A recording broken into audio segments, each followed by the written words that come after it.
around about October is when I started to realize everything was improving. The arthritis I had in my left knee had gone. The problematic gait that I had from the stroke when I was 17 was getting better. Um, all these things, brain fog, energy, sleep, all these things were better. And, at that stage, I've been watching Ken Berry, Sean Baker, Anthony Chafee, and realize, you know what? More people need to know about this. Good day, ladies and gentlemen. We have a fantastic interview for you today. I'm doing it with Dave Mack. The tables are turned. A lot of you saw my interview on Dave Mack's YouTube channel a while back, and a lot of people really liked that. So I'm very excited to make this happen. Get some storytelling from the other side today. So Dave Mack, the man behind No Carb Life on YouTube, the legendary carnivore channel. Thank you so much for joining me today, sir. Thank you for having me on. It's an honor to be on with you. Cheers, Ben. So I am a huge fan of your channel, as I mentioned last time. And during our last interview, I was basically telling my story. But as a viewer of your channel, anyone who's been through it can see this pretty much all other people. You're very unselfish. You always focus on your guests and just hearing all these different stories that come through. And I was telling you earlier, I looked at your channel earlier today and it's 1,100 videos on there. And Right. the oldest one is only like 2 years old. So you've just been absolutely cranking them out. But a lot of people out there haven't heard your story, sir. So could we get some background on how you came to the carnivore diet and the origin of you walking this path and starting your YouTube channel? Sure. So, the short story is that I've been carnivore for just over 2 years now. And it's been health wise, it's definitely been the best time of my life, despite me being almost 50. How I got here starts pretty early. I was very insecure as a child growing up. At school, I was always kind of the wallflower kid that didn't get involved in a lot of social activities and sports and stuff like that. So I was really insecure, and that led me to habits like comfort eating and stuff like that. Um, what I was never fat, but I was, as one of my interviewees described her husband, I was like a pregnant chopstick. So, everything was kind of, I was reasonably slim except for my middle. The word I like And is fluffy. Just a little fluffy yes, around the side. I was very fluffy. And so that was something I was always unhappy with, but it didn't really bother me so much growing up. But when I was 17, the other thing that happened was I had a stroke, a hemorrhagic stroke. While I was asleep, an aneurysm burst in my head, and I fortunately I survived that. But it was pretty apparent, not long after waking up, that I was suffering the effects of a stroke, and so all that got resolved, but the insecurity growing up, coupled with the fact I'd had a stroke and there were lingering effects from that stroke, um, led to a bit of depression. And that depression led to more eating, more comfort eating, led to drinking. And this all kind of came to a head June 2022 when I went to the doctor, and he had some bad news for me. He told me I needed to give up drinking or cut down on the drinking, and I needed to, do something about the pre-diabetes that I now had. And that neither of those was overly a shock to me, but hearing it from the doctor made it seem very real. So he prioritized the drinking as the issue and wanted to put me on a drug called antabuse. Antabuse is a drug that doesn't actually do anything unless you take it and then drink alcohol afterwards, and then it makes you violently ill. A potential side effect of antabuse is also death, and I was kind of not so into that. So I thought, what can I do? How can I get control of this? And the only way I'd ever known to have self control throughout my life was to eat low carb. I knew from it was 20 something years before I first did Atkins, and then I've been on and off Atkins, keto, low carb for the 20 subsequent years. And I knew that whenever I was eating that way, I had self control. And so I said to the doctor, look, give me some time to try and sort this out on my own. And I went pretty strict low carb. And that was enough to be able to get me off the alcohol and get me off the sugar. Um, and so that was all okay. I was quite happy with that. In the back of my mind, I did have this feeling the whole time, like every time I've been on low carb, I've been good. It's helped me get self control. I've felt great, but I've also ended up giving it in. The temptations always got too much, and or I've gone on, had an Atkins bar or some kind of keto snack, and it's just snowballed from there. So there was that at the back of my mind, but I was just happy to be off the alcohol and have things under control at this stage. But soon, a week or so into doing this, I started to have digestive upsets very quickly after I was eating my meals, and I couldn't understand why. I would eat and I'd be in the toilet pretty much straight away, and like with this kind of I need to be in the toilet or something bad's going to happen. Um, and so I started searching around for this and trying to work out what the problem was. And I came across a Ken Berry video, and he was kind of what I thought at the time was like bagging vegetables. He was saying, vegetables are not necessarily the best thing you can be eating. And here are some examples of why they could be bad and some of the worst offenders.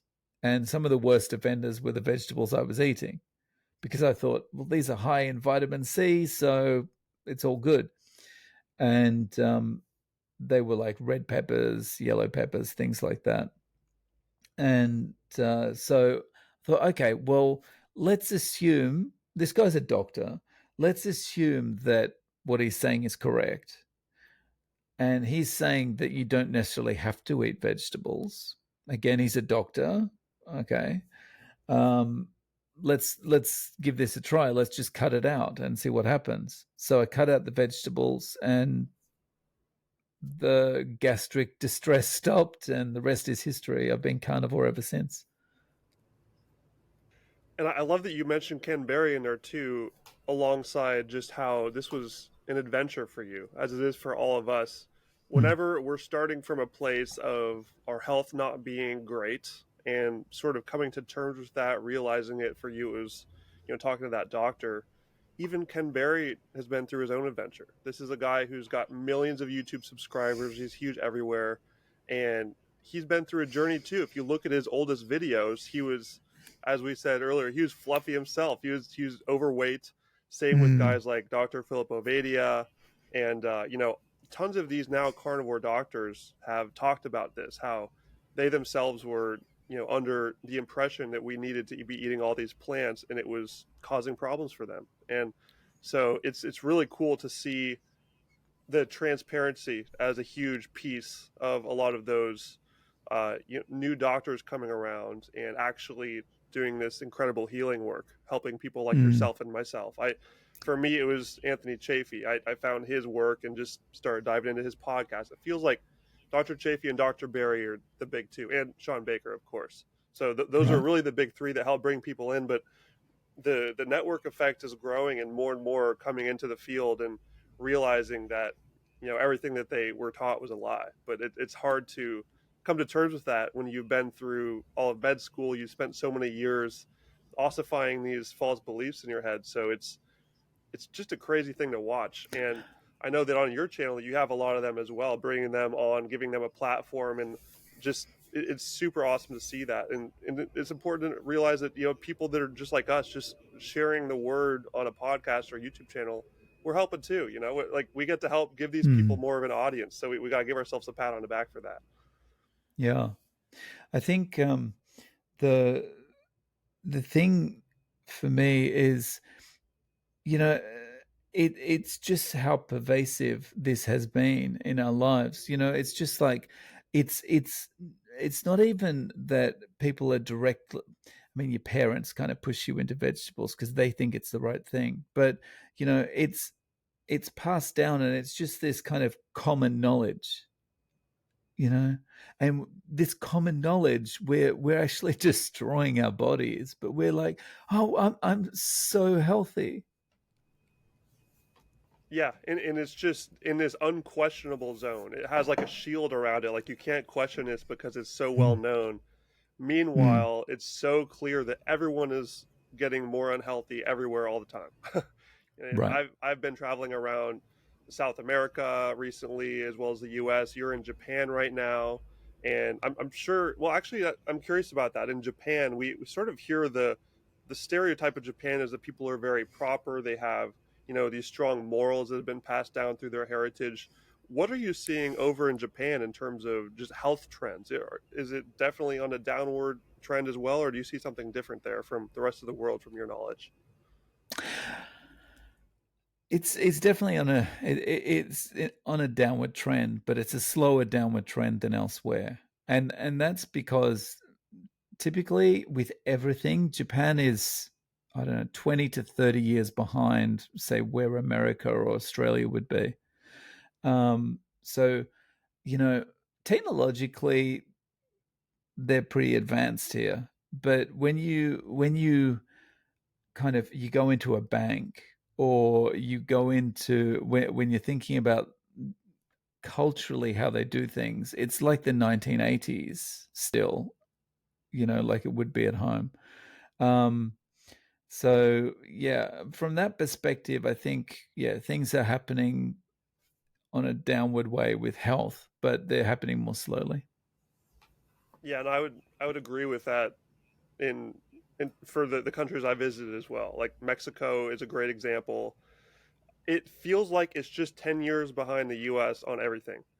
When I Mm, go there, I can see all the same trends happening. There's less morbidly obese people, but there's a lot of, you know, inflamed pot mm, bellies everywhere. And when you look at what they're eating, it's not really that different in the US. It's basically just swapping the pizza and the hamburgers with just tons of tortillas and tacos. And right. everything's fried in seed oils. And I talked with this guy by the name of Dr. Fernando Morales. I'm not sure if that name rings a bell for you, but he would be an awesome guest on your channel. He is a doctor out of Mexico who is uh, just promoting carnivore from there, and he has a YouTube Oh wow. channel just giving the whole carnivore spiel from the doctor's perspective in Spanish. So awesome Wow. guy. And yeah, definitely recommend him. I'll get you in touch with him if you'd like that, because Mm, I mean cheers. that's pretty pioneering. There's so few people talking about it down there, but I carnivore is so new. We're so far on the left of the bell curve, even in the States, where these ideas propagate quickly. And places like Mexico or Japan, I imagine it's not even on the radar yet. Would you agree with that? Like people are is anyone talking about carnivore in Japan, or are you like the only person in the country? No.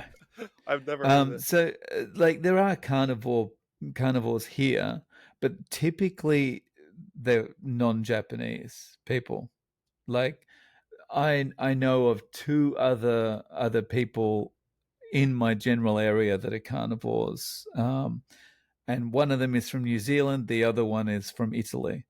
Um, but the only Japanese carnivore I've met is someone I've interviewed on my channel, and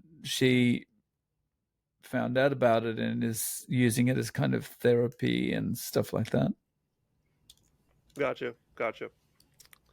So I'd love to transition to just talking about the channel itself, the origin story. When did you realize you were going to start this YouTube channel and you were going to start creating content around this? Because clearly you had, this journey into this life-changing thing yourself, and I love hearing those stories of how people decide I need to do more than just experience this myself. I need to spread the word and find some way to help this movement. So how did that happen for you? So for me, mine happened a little bit differently to, I think, how most people start their YouTube channels. Like a lot of carnivores will start their YouTube channels as an accountability thing. So they'll say, okay, from Monday, I'm going carnivore, and that's the day I'm loading my first video, and I'm going to talk about what I'm doing and that kind of thing. For me, it was just, I've got to avoid having to go back to my doctor in a year's time and find out my liver's messed up or something. So that was me eventually finding carnivore that way. And I didn't start my channel until 4 months after I started carnivore. So I started in June. My first video was loaded in October of 22. And the reason, and incidentally, my channel originally had been planned to be a dad jokes channel a few years before that, but that never eventuated because I realized it wasn't that It's funny. never too late. I say you throw them in wherever you can. So yeah, so around about October is when I started to realize everything was improving. The arthritis I had in my left knee had gone. The problematic gait that I had from the stroke when I was 17 was getting better. Um, all these things, brain fog, energy, sleep, all these things were better. And, at that stage, I've been watching Ken Berry, Sean Baker, Anthony Chafee, and realize, you know what? More people need to know about this. And I think at the time there were a reasonable number of carnivore channels, but there was nowhere near the number of carnivore channels there are now. And so I was just like, okay, well, I need to start talking about this as well. And I thought when I started, I thought, I'll get 10 people, mostly my friends, will probably watch it and they'll think I'm crazy or whatever, but I'll just put it out there anyway. And I don't know, about 4 or 5 videos in, one of the videos just took off. And yeah, so I've just continued. And as more and more people seem to have come into carnivore, I've focused more and more on interviewing them and talking about what's improved for them. Yeah, and your channel more than any other I've found through my research, just the clip of episodes you're putting out is unrivaled. I don't know what the actual rate is. It's more than one per day. Do you know what the actual average is? It's like two or three per day or something like that. On average, it probably works out to about 2, but most days I try to do at least 3. It That's just crazy. depends how editing goes. Some take longer to edit than others. That's so impressive. And do you do all of the editing yourself, or do you have a team that helps you? No, no. I just edit on my iPhone. That's crazy. That's like the Yeah. amount of content being pumped out is just so impressive. I'm inspired by that for sure. Is because I know how much work that is. For me, it's like one a day is like good. Two, maybe if I'm going really crazy, but I mean, that's just something wild. Cheers. So and really really cool. And what is your workflow in that helps you produce at such a high rate like that? Like, do you do one in the morning, one at night? Do you fit it in around meals? I'm curious what your actual routine is. So my location in the world is probably helps with this. So because I'm based in Japan, a lot of my interviews are from people in the States or people in the UK or Europe.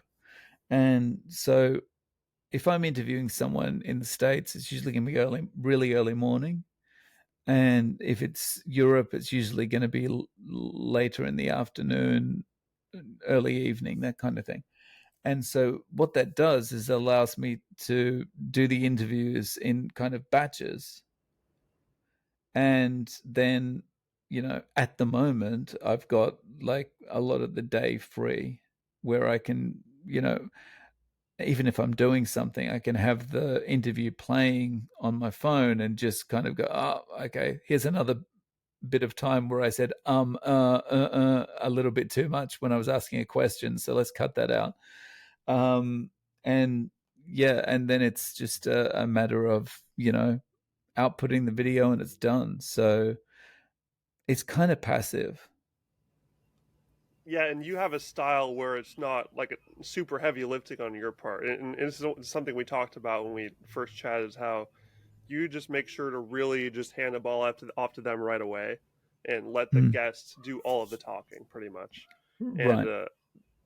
and this is something I encourage everyone out there to do. Like, if you enjoy talking to people, start a channel and just start talking to people with interesting stories. And that's Right. definitely why I started doing it. I've always been a questioner at heart.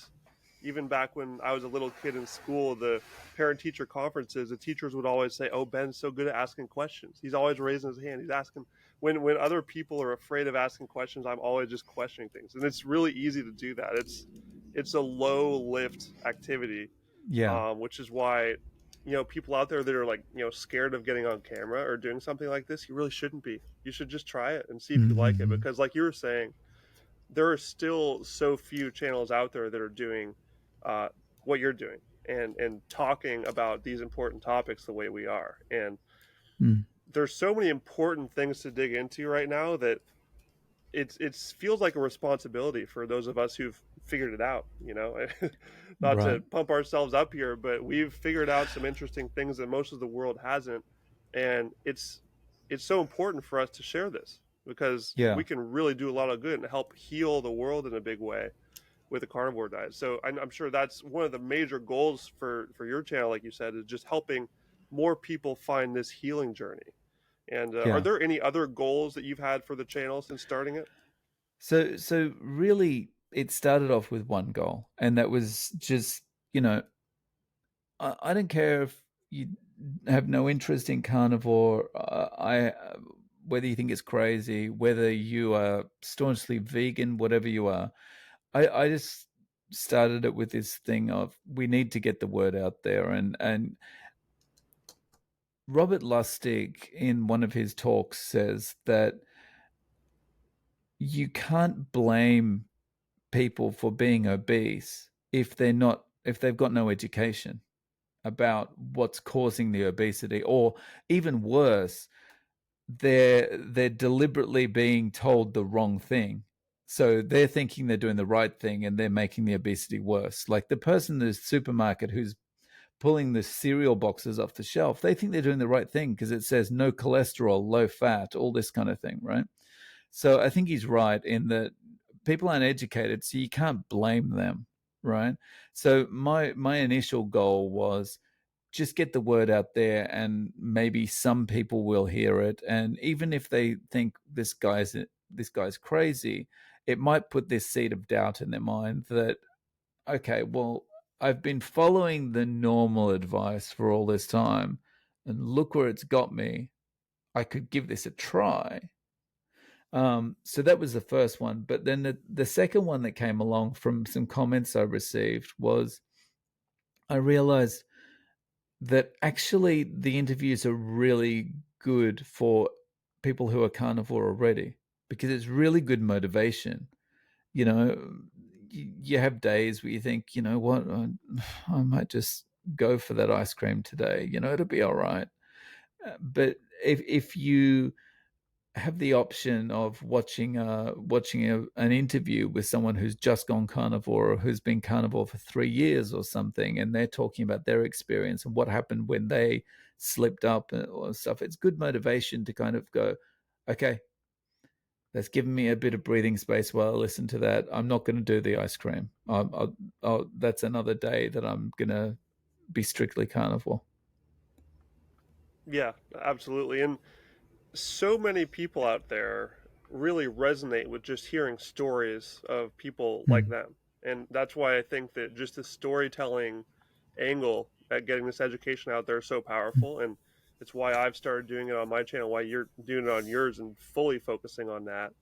And you've had so many people come on your channel too that say, "Oh, I watched one of your videos," and so you're now entering that echelon of, the content you're bringing to people is help bringing more people in. It's starting to, the ball is starting to roll from that sense, which is Mm, super mm. cool, and I'm sure that you're really proud of that. And I'd love to just chat about things that you've learned from being part of this process and sort of being able to spectate as this movement is growing. Sometimes within your own community you built of, what is it, 70,000 subscribers on YouTube now, something like that. You're Yeah.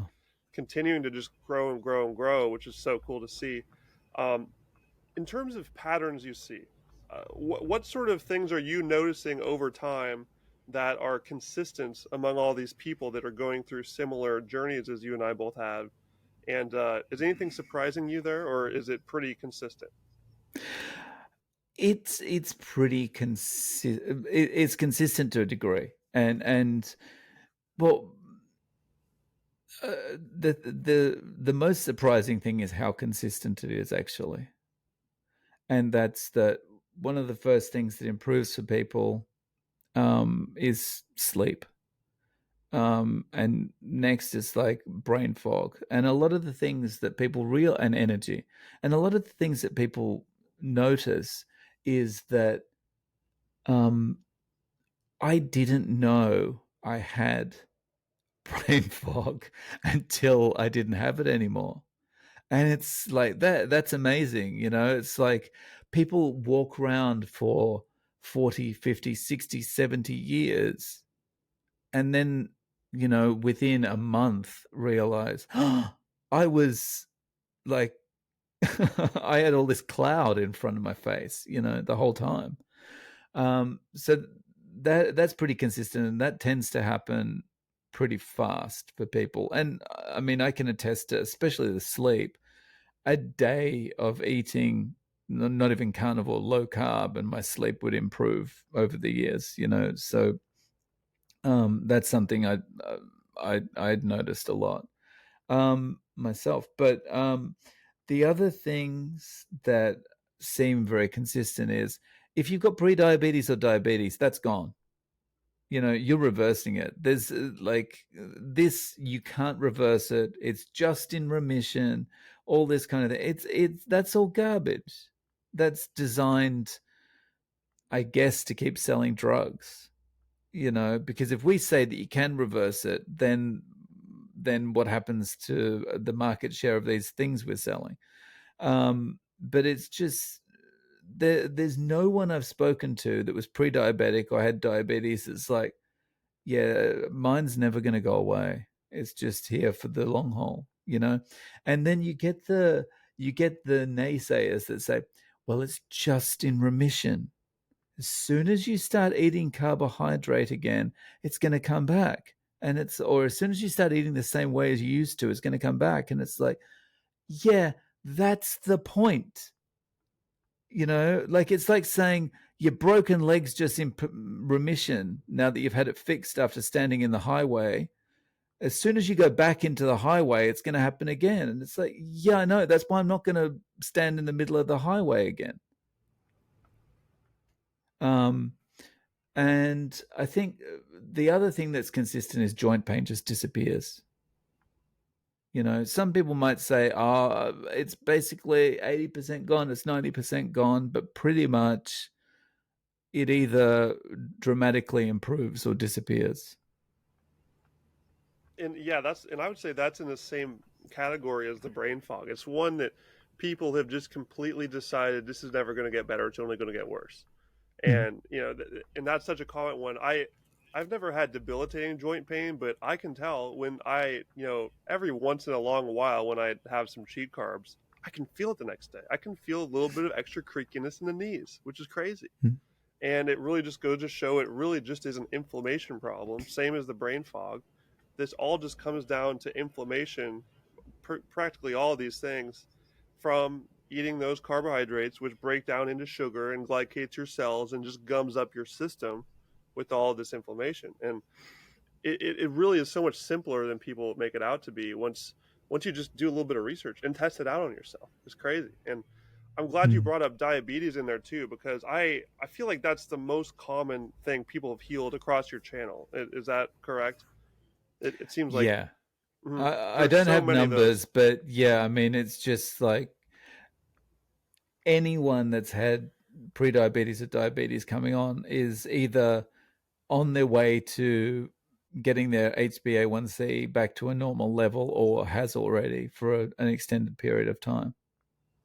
Yeah, because I remember when I was going through your channel building whycarnivore.com, I just had to stop, marking down the diabetes ones because there's so many. It was like that was Mhm. already the biggest section I had of all these stories. Just fixed it, fixed it, fixed it, fixed it, fixed it. And I Mm. mean, how many times can you just slam people over the head with that? You kind of just have to just let it go after a while because it's so common. It's crazy how many people are reporting that. And I did a quick Google search on the ADA website. Who knows if these stats are even accurate because it's been like a year since this was reported. But it said 15% of U.S. adults have diabetes or pre-diabetes, and massively increasing by the day. Like it's just a hockey stick going upward. And It's shocking. yeah, and what a godsend for these people who just need to figure this out, that this is what's going to fix your issue.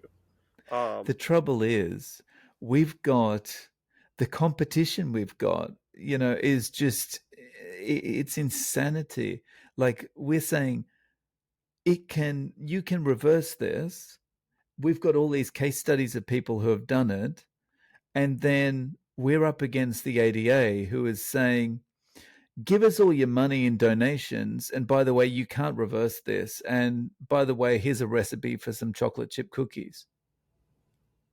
I looked at the actual website. I'm sure you have. You definitely have. I've seen it on your channel. Just going through. If anyone out there can go look up the American Diabetes Association, their website has food recommendations, and they literally have mint chocolate chip cookies up there as one of the top recommendations. And it doesn't get any better from there. It's just That's right. Those are the garbage. ones that stick. Those are the ones that stick in my mind because it's Yeah. almost like it's not bad enough that it's full of sugar. It also looks like nuclear waste. It's a joke. It's an absolute joke what these people are doing, and how people are actually following this advice.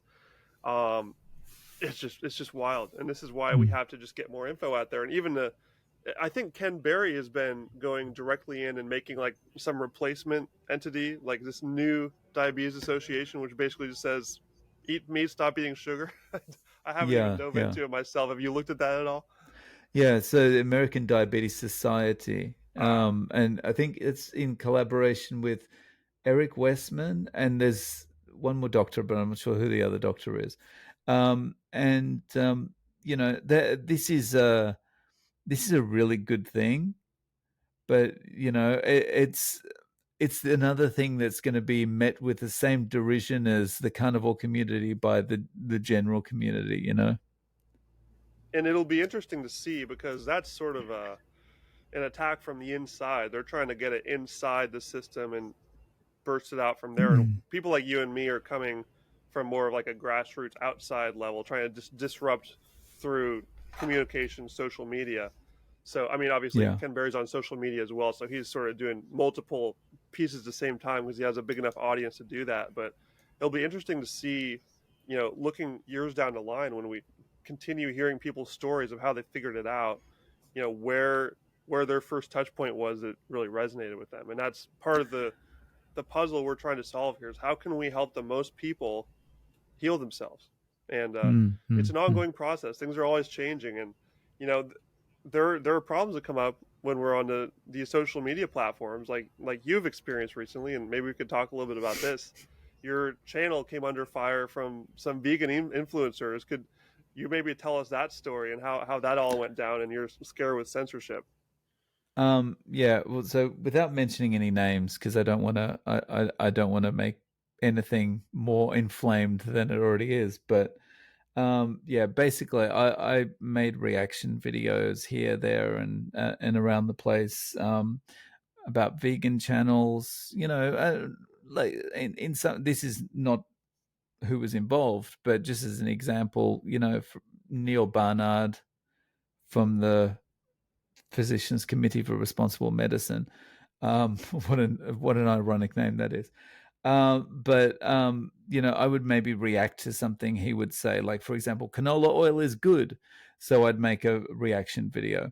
And a particular vegan channel who I'd made 3 reaction videos to took exception to the fact that I was making the reaction videos and put in some copyright claims to YouTube about it.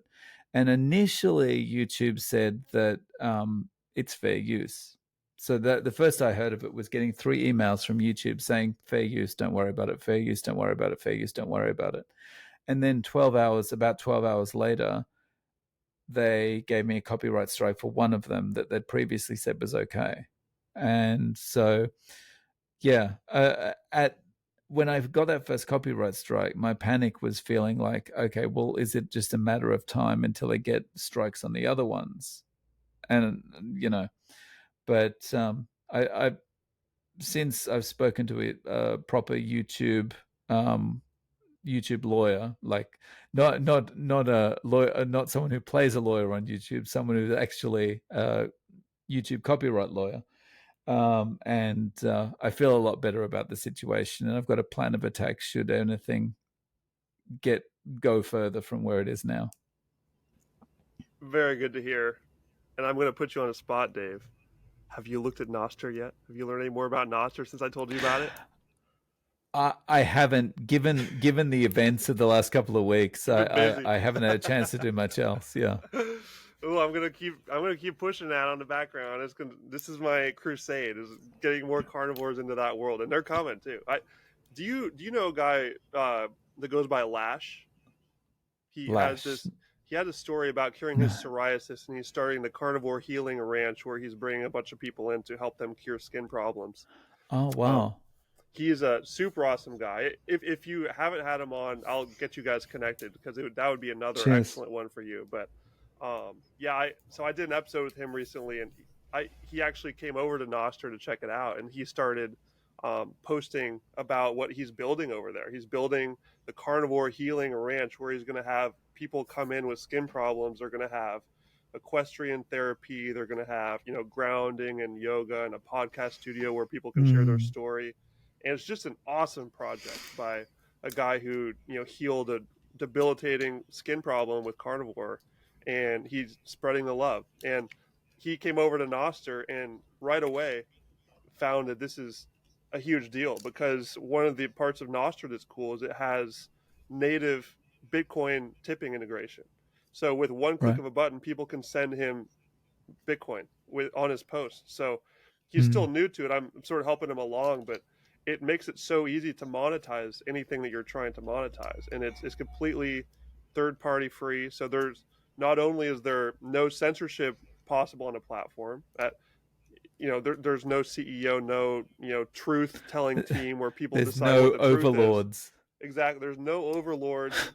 And just in the last few weeks has been another huge bump in users, because I'm not sure if you heard about the Telegram deal.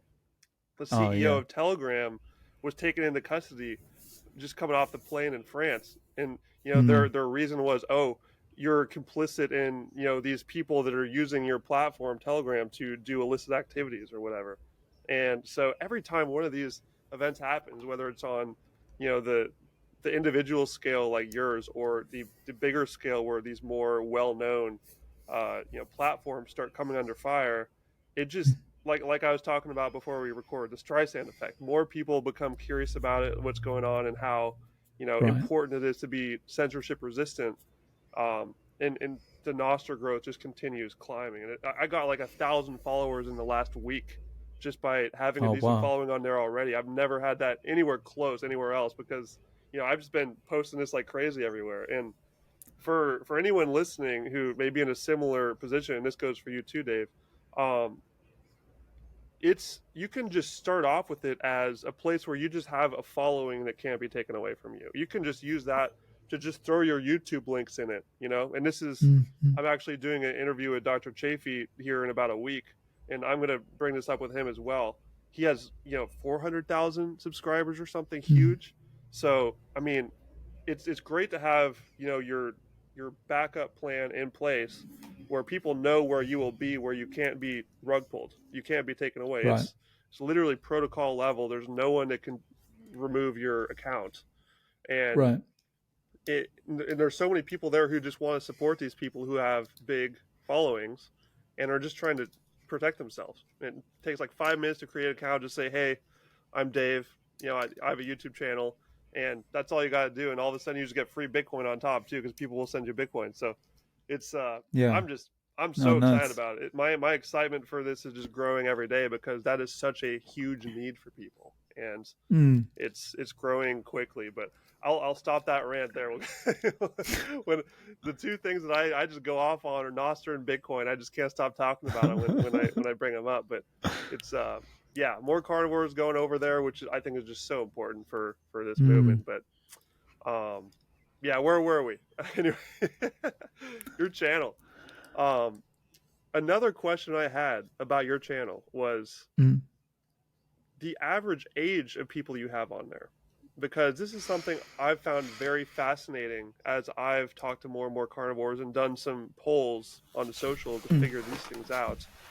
Is it seems like the age is usually around 40s, 50s, 60s for most people, and there's so few young people coming to carnivore. Would you say that that is accurate to what you're seeing as well? Yes. Yeah. Why do you think that Um, is? it's probably. I think younger people now are more influenced by authority figures than there would have been when we were younger. I would guess, like when you were in high school or I was in high school, I have a feeling like conformity would have been a thing, but in a different way to it is now. I think we would have been more likely to still question things, or at least reserve questions in our mind about things that we were told. Whereas I think these days it's not for younger people. But so I think that's one of the things. I think the other thing is, you've got that thing about youth where it's like, I mean, youth is wasted on the young, right? And it's like a young person feels like even if they're unhealthy, they think, I've got time, right? I got fatty liver disease diagnosis last year, but I've got time. I can, I'm going to enjoy my life now. I'll worry about it when I'm in my 40s or something like that. So I think kind of those things probably act in combination. And also, when you're being told repeatedly that, I guess it's probably a marketing thing as well. People are more exposed to marketing messages now than they ever have been, right? So it's not just TV, right? They're not going outside anymore. They're on their iPhone, their iPad, their whatever all the time. And so they're going to be more exposed to marketing messages than they ever have been before. And those marketing messages are not going to be saying, just eat meat. So when they do come across a message, which is, from a YouTube channel or something where it's saying, I cured all my problems by just eating meat, they're going to be much more resistant to that message. Yeah, and I would say my answer would be similar but slightly different. I would say that these people just haven't hit that desperation point yet. And Yep. so many people that you have on your channel, and I've talked to as well, that are in the later years, they've just had these problems just creep up on them every single year and every decade, to the point where they're just put in this state of like, I'll try anything to get better. I'll do anything. Yeah. And so only we're at the point right now where only those extremely desperate people will try this crazy all meat diet, because it's just so outlandish to the average human on earth right now. It's so Right. against Right. everything they've heard, like you said. So one of my biggest goals, and I'm sure yours is as well, is I want to bring that average age lower. I want to get more young people on board here and start helping the next generation not have to go through those years and decades of struggle and health issues that you can't find an answer to, and just really start carrying this on. And we hear this as well for people who are having kids. When carnivores have kids, they're so excited for good reason, because they're going to be able to raise the next generation without ever having to deal with those problems, and just be so much Right. healthier from the outset.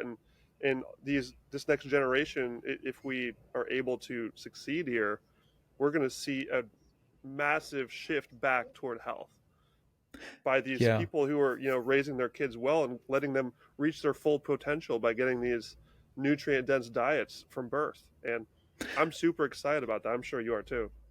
Yeah. I think, and one of the things is when you're raising your kids like that, it's the important thing is you're instilling this appreciation for eating a steak, for example, in your kids, that if you weren't doing that, they would be raised to be fearful of that steak. Like, it's going to do all this damage to me. And when in fact it's everything else that they're consuming.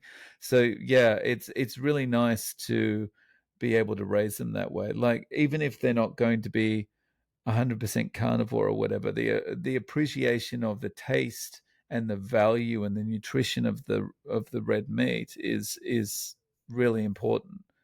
One of the things that's made me happy in this journey is my daughter, my 8-year-old daughter, is so much more likely to just eat a steak if we go out. Like, she thinks I'm crazy, right? And she loves the fact I'm carnivore because she doesn't have to share a candy with me. But the fact that we can go out to a restaurant and I'll order a steak and then she'll go, yeah, I'll have the steak as well, but she'll still have the other stuff around it, whereas I won't.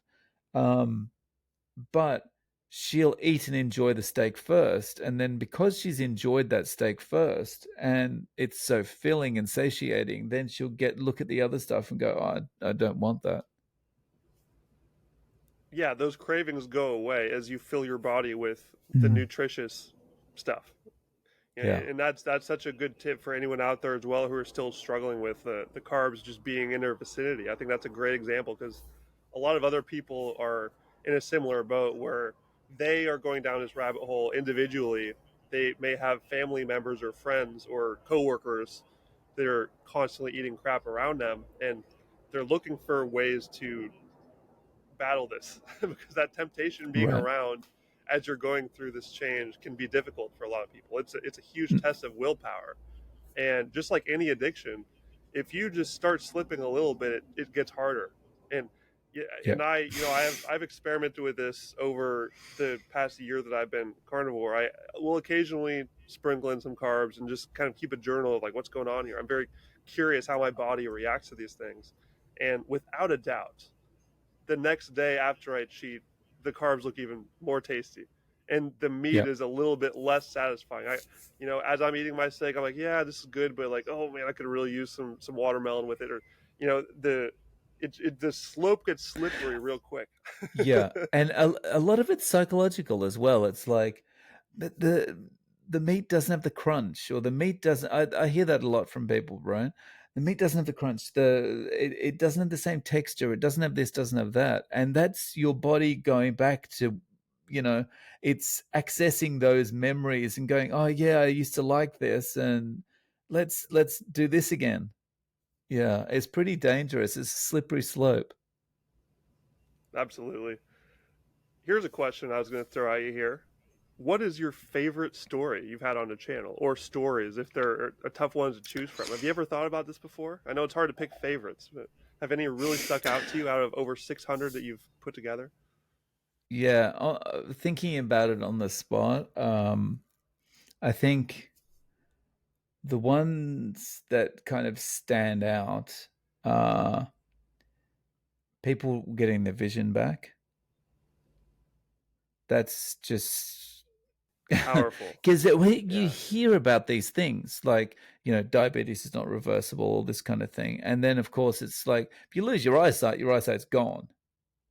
Right. So just hearing that someone can change the way they're eating and their body goes, oh, this is the nutrition that I wanted. Okay. now I can work on fixing these problems. That's big.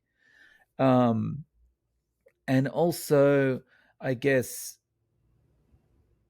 I've now got a playlist on my channel for multiple sclerosis because so many people can like reduce the severity of the symptoms or eradicate them entirely by going carnivore. And I've got 10 or 11 interviews already on the channel from people who have done that with MS. And it's just like, for me before, MS was just this kind of nebulous thing that it was like one of these diseases that you get and you have forever. And well, it's not actually like that. Yeah, it's genetic. It's, you're just so Mm, unlucky and there's nothing you can do about it. And just right. instilling hopelessness in people has to be the most Mm, evil trick in the book for these pharmaceutical companies and the medical industrial complex, is right. just really, no matter what the issue is, just really pushing that message that there's nothing you can do. You need to be on drugs forever.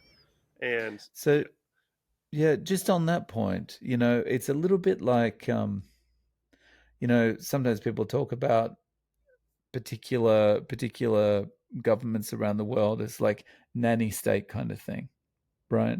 The governments kind of for governments that's actually handing out money or something like that is kind of it's a good place for them to be because the more they kind of have the public relying on them for money or for this kind of handout, that kind of handout, right?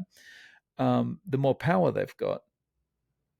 And it's exactly the same with whether it's pharmaceuticals, big food, whatever it is, right? The more reliant on them you are for your drugs or for your fix or whatever, the more power they have. yeah, people just need to learn to look at the incentive structure there.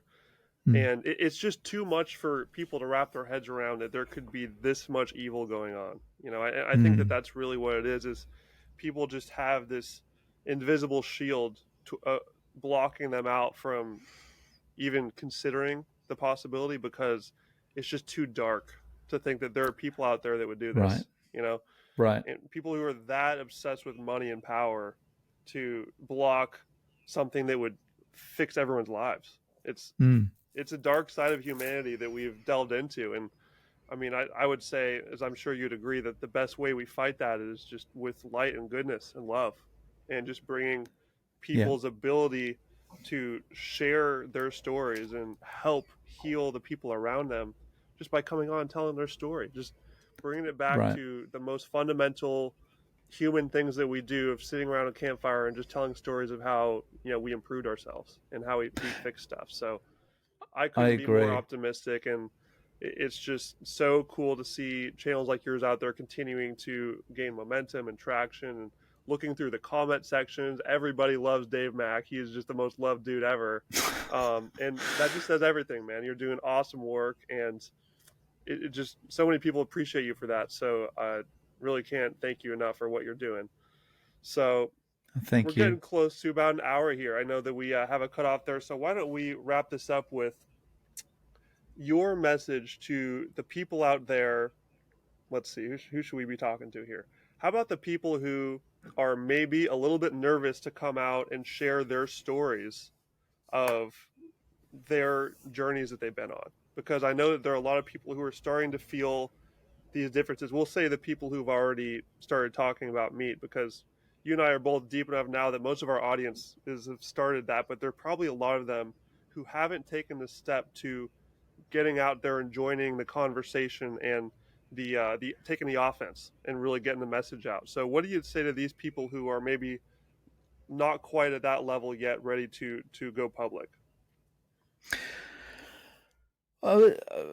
I guess I would say, as far as getting the message out there, whether it's them starting a YouTube channel or posting on some kind of social media or coming on for an interview, um, I would say pretty much the same thing that I say to people before an interview, and that until this has been edited, it's just a conversation between me and the interviewee. or in this case, we're recording this now. It's just a conversation between the both of us, right?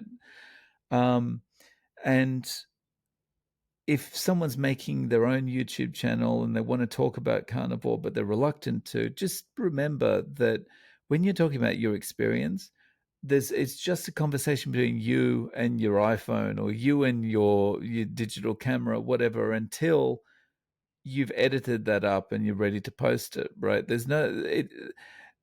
It's nothing's public until you decide it's ready to be public. So, taking the plunge and getting started with something is it can be painless because you're not putting yourself out there until you decide it's ready. And yeah, so I would say just give it a go. Just make a video talking about yourself, or go on someone's channel and do an interview or whatever it is, and you know build your confidence just by knowing that you're not putting yourself out there till it's been brushed up, and the ums and ahs and all that kind of things cut out.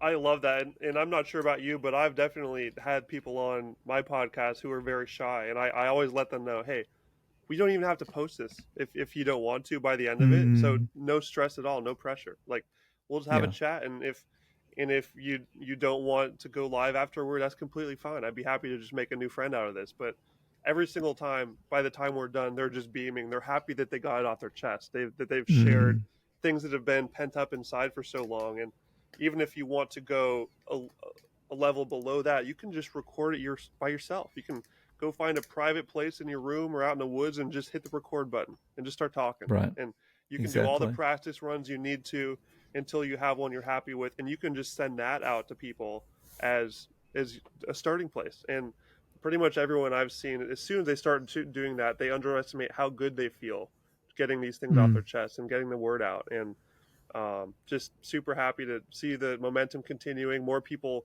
getting their start on channels like yours. Speaking of your channel, Dave, where can people find you and support your work and learn more about Carnivore? um so a couple of places. YouTube, of course, just search for No Carb Life or @0 carb. And on X, I'm at Real Zero Carb is my profile there. And if I could just plug one other thing, um, at the end of the year, I'll be speaking alongside Bart Kay and Anthony Chafee and Kerry Mann and Bella from the Steak and Butter Gal at in Adelaide, Australia. Oh, So cool. anyone's listening that's in Australia or maybe New Zealand, if you want to come over to Adelaide in November, November 23, then you can check out 24. tickets. Yeah. 24. Sorry. You can go to Instagram, and the profile on Instagram is Carnivore Collective Live. I love it. Glad to throw that out there. And I can say myself, Australia is a wonderful place to travel, even if you're not from there. I've been there myself. That was the first place I went doing my digital nomad thing, and I spent a whole year there. And just an awesome place to go if you're looking for a big adventure you can combine with a cool carnivore trip. So, throwing that out there as well. Dave, I really Nice. appreciate you coming by, man. I know you've got a very busy schedule as we talked about, so appreciate you so much for doing round two with me here. It's been excellent hearing your story. I'm going to send you the links to those people I recommended. I think they'll be awesome guests for you. Mm. And we'll be in touch, my friend. Thank you again. Thanks so much, Ben. Appreciate it.